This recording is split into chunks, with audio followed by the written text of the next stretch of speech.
Russia's foreign minister warned today that any attack on Russians in eastern Ukraine would be considered an attack on Russia itself. Tensions are rising. The U.S.-backed Ukrainian government says it will use force to put down pro-Russian activists in the east. The Obama administration sent a message of its own today as it began small-scale military exercises with NATO allies near Russia. 150 U.S. Army paratroopers flew to Poland for maneuvers that will last about a month. A few hundred American soldiers are also going to Estonia, Latvia, and Lithuania. It was last month that Russia annexed Ukraine's Crimean Peninsula, and since then, Russia has been massing thousands of troops near the border. Pro-Russian militias have taken government buildings in eastern Ukraine, and Holly Williams is in Donetsk. Ukraine's pro-Russian separatists are watching and waiting for government forces to make their move. In Donetsk, they've occupied the administration building for over 2 weeks. One of the masked men defending it is Artyom, a coal miner. Are you worried that the government forces might come here and try and force you out? No, he told us. We wait for them every day and night, but they don't come. We're not afraid of them.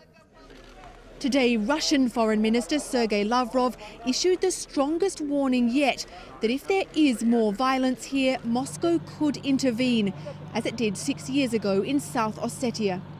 If we are attacked, we would certainly respond.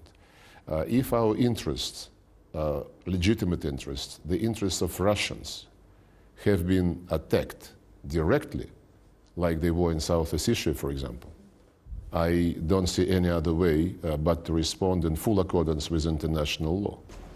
Russia denies Ukraine's allegations that its agents are already aiding the insurgency, but it's massed troops and is carrying out military exercises just over the border.